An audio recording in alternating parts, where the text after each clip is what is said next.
Well, Sluncha and Hey Duper Cruise, now the heck I'm just Tom the Beer Whisperer for this first video on this Saturday. I've been doing a lot of videos lately due to work and other things going on, but it is a cold Saturday here in the Ozarks. It's not snowing. This isn't really my house, but it is cold out there. So I'm going to try to stay home and warm, and I'll maybe spread out a few videos throughout the day. But I'm going to start with two beers from one featured brewery, Springfield Brewing Company, right here in Springfield, Missouri, where I live.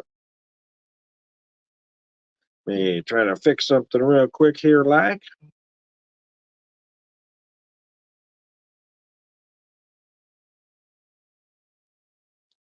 There we go. I think we're in business there. Anyways, I digress. So here's what I got. I'm going to start with this one. I can show you what both of them are, but I'm going to start with this one here. This is our special mug club beer. I do have a mug over at Springfield Brewing Company.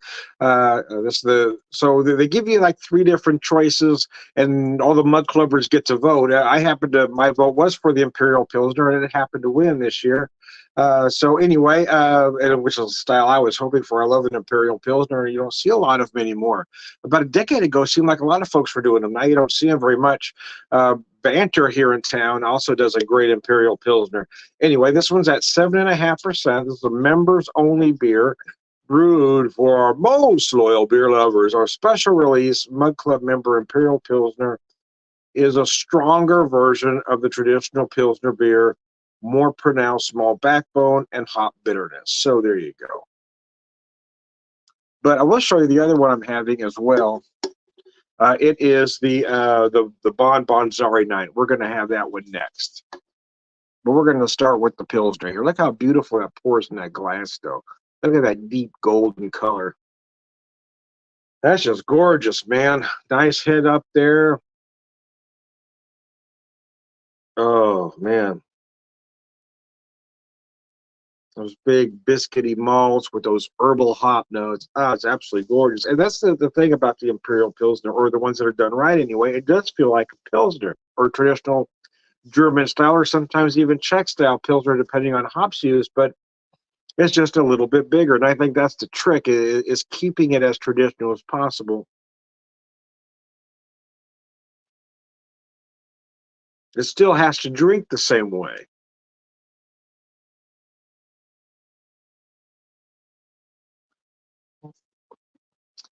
And that is just gorgeous. It really is. That's just freaking gorgeous.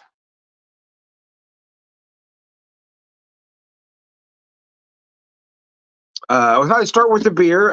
Then we'll move on to some whiskey a little bit later. I thought about doing a beer and whiskey. And I said, no, I've got these two beers from Springfield Brewing Company. I want to do that. I want to show you this one here again. That's the Bon Tsarry night. I want to let it sit and warm up a little bit. Let me tell you why. Because I didn't. I intentionally didn't put this beer in the fridge because I didn't want it to get that cold. But at this particular moment in time, my garage is colder than my refrigerator. So anyway, I did bring it in for a little while, let it warm up, but I'm going to let it warm up in that glass too.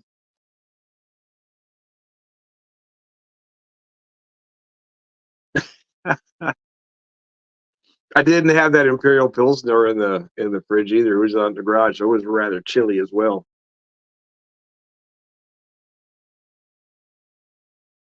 These beers like this, these bigger beers, these higher ABV beers, these big malt beers, they don't need to necessarily be served ice cold. Unless that's just the way you like them. But you are going to lose, the colder you get them, you are going to lose some aromas. The flavors are going to come across a little bit different. They seem to be a little sharper the colder it is. When they warm up just a little bit, get to the right temp, all those flavors will come together like they should. Now, typically, though, you do want a style like a Pilsner, maybe a little colder than, say, an Imperial Stout. But you don't necessarily need a beer like this, 38 degrees. 45, 50 is a good temp for a beer like this. And then for the stout, I would say 55, 60. I even have some friends that might even say 60, 65. We're talking cellar temp. Oh, mercy, Percy. Gosh, I do love the aroma on this beer, though. Gosh, it is absolutely gorgeous. I had one on tap at the brewery when it first came out, so it was released. Uh, you go pick up your six pack. So I went pick up my six pack. I also had one on tap there, and on tap it is absolutely gorgeous.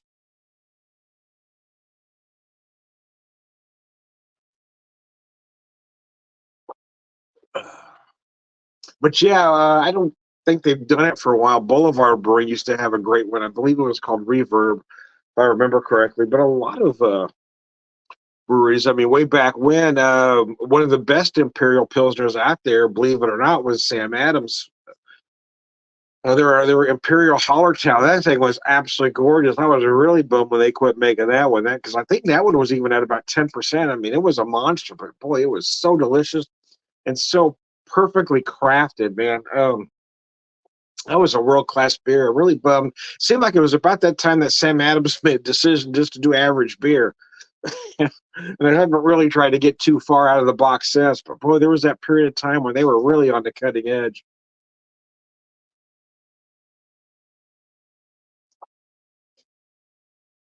Banter here in town has one called Camelback Hack.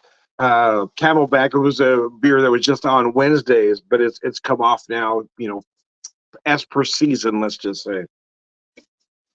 But then the two were, I did a side by side with them, and the two are very similar.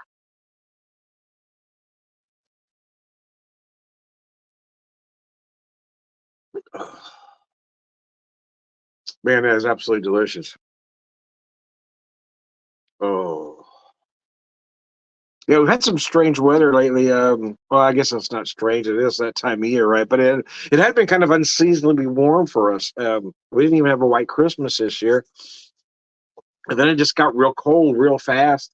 Uh, had a couple of snow days early last week, and it didn't warm up much, but it warmed up enough to get the kids back to school. But now it's starting to chill down again.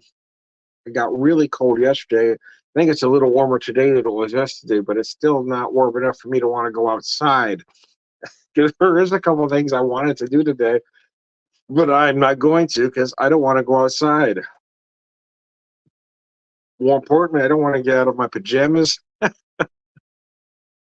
want to stay home, warm and toasty, and pretend I'm in this nice little cabin here with the fire behind me, with the snowfall. Anyway, anyways, cilantro.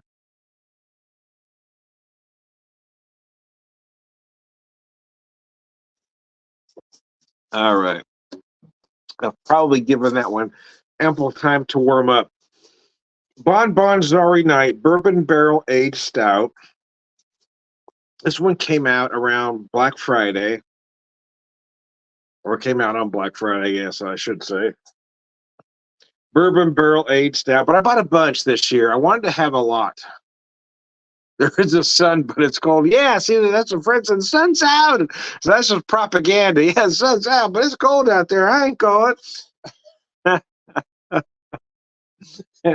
is out. It's trying to fool you. Come on out. It's nice. Come on out. Your testicles will never see daylight again. Anyways, I want to have a lot extra, to carry into the year and have some when now the 2024 comes out around Black Friday again. So I've got some of this and whatever else comes out. So anyway, bourbon barrel aged Russian Imperial Stout brewed with Tahitian vanilla beans, cocoa nibs, and local coffee beans. So we got vanilla, cocoa, and coffee going in this thing. So there's a lot happening here. The result is a rich stout with complex layers of oak, bourbon, paired with roasty, sweet, and decadent flavors. As much as I like this beer, and I really do, I wish they would do just a barrel-aged Imperial Stout. And one year they did a 3-barrel Imperial Stout. That was freaking amazing. One year this did a vanilla. Wish they'd bring some other things back, but anyways, I have this pale ale called Buddha. Is that the one that comes in that funky bottle, the green bottle?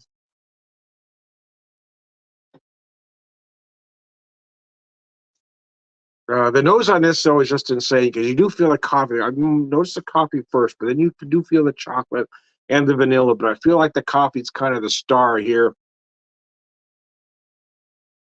with the chocolate and vanilla in supporting roles, kind of raising that coffee up.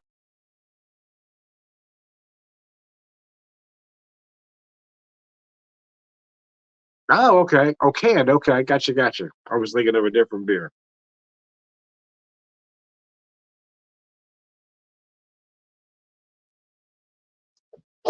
Now, where's that brewery out of? I'm not familiar with them.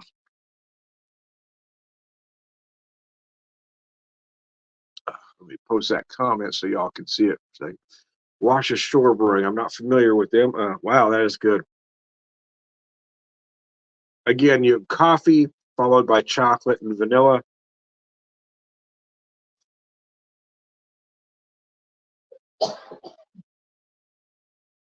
Maybe more accurately, coffee, chocolate surrounded by vanilla. Vanilla kind of comes on the sides and just makes everything better. Oh, man, that's delicious.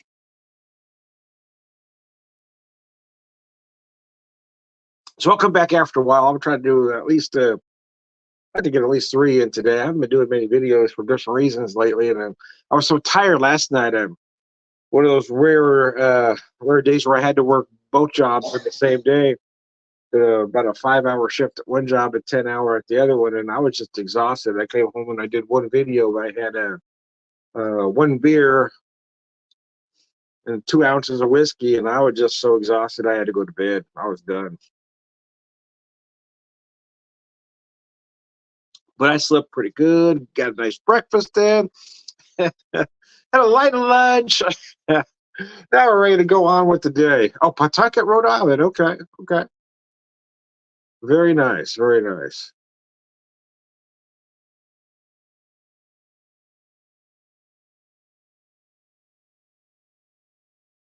Uh,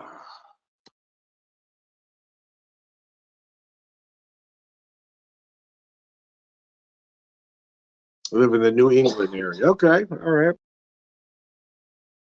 I've had friends from that area from time to time, or they have lived in that area, I should say.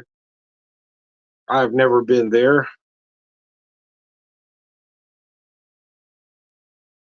but I know you've got a lot of great breweries in your neck of the woods.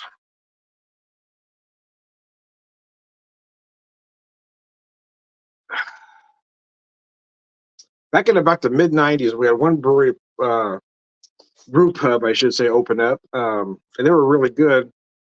And then Springfield Brewing Company opened up a couple of years later. The other one went out of business. So for a lot of years, we just had one brewery here in town, Springfield Brewing Company. And then about 2011, near the end of 2011, I believe that's when Mothers came about. It was 2010. And they were the only dog in town for a while, but now we've got, I believe we've got 10, maybe 11 now.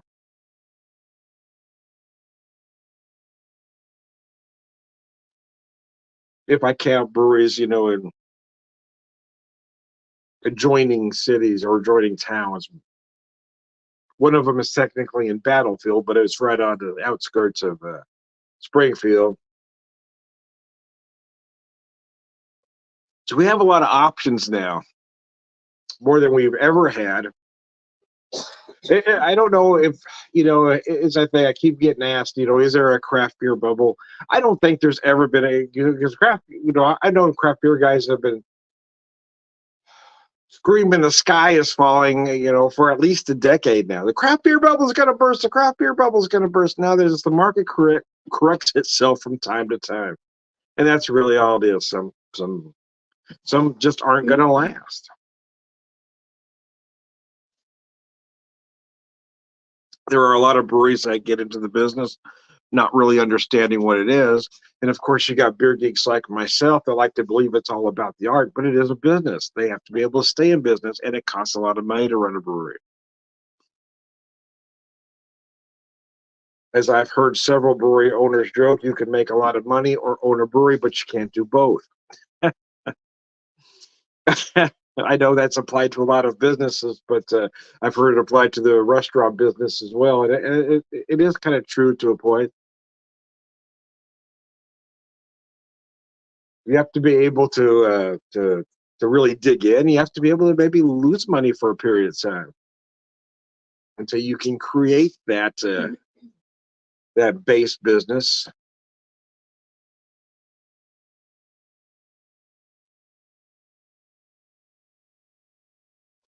But Springfield Brewery is kind of our big dog in town, right? They've been around since '97,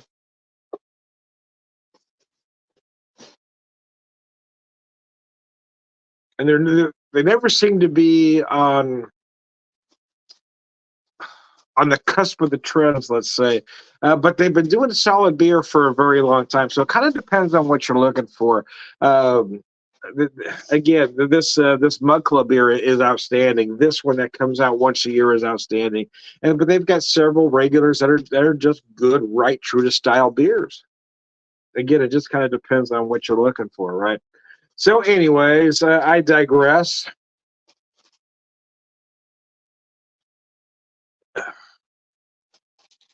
I've had I've maintained a mug out there for a few years now, and I'll probably try to keep it as long as I can, just because I like to know it's there. The truth is, I don't get out there enough to really make it pay. I just don't. I was only out there maybe well up until December. I'd only been out there about 6 times, and I managed to get there I think 3 times in December. But really need to get there at least a couple times a month to really make it pay for itself. But the truth is, I just like to know it's there when I'm able to get there. Right? When I'm able to go, I want to know that mug is there. I want to know I have a mug day. You know, I want whatever. I want my mug club beer. So even though, yeah, for me it may not be cost effective, I just like to know that my mug is there when I'm ready to get there. And unless there's periods of time where they have bartender turnover, but I usually get out there enough where the bartenders, at least the core folks, know who I am.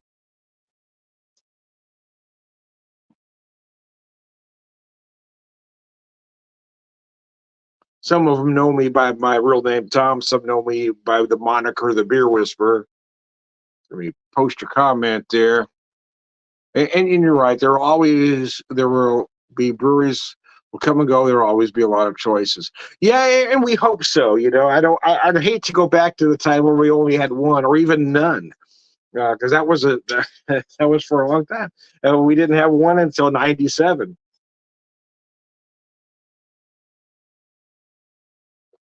And to be honest with you, at about '97 is the time when that initial brew pub craze was kind of at its end, because it really started perking up in the early '90s. You didn't see big breweries popping up, but you saw a lot of brew pubs. Now we're seeing more breweries than brew pubs open up. I kind of like the trend of the breweries and then having the food trucks, because now you're supporting two businesses, right? You've got a small brewery, and then you've got another small business. You got that food truck there. So now, you're right there. They got that food truck. I really love that idea, that now you're supporting two small businesses, two local businesses.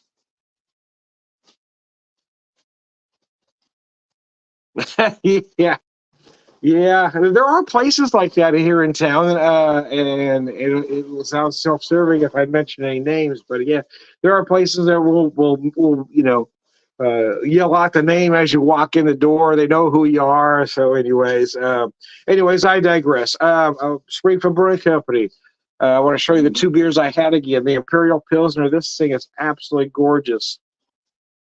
And then, of course, the Bon Tsarry Night. 9% barrel aged Imperial Pilsner. It is absolutely beautiful. Let me show you the can one more time. I am Tom the Beer Whisperer, beer evangelist, prolific beer drinker, purveyor of wisdom, and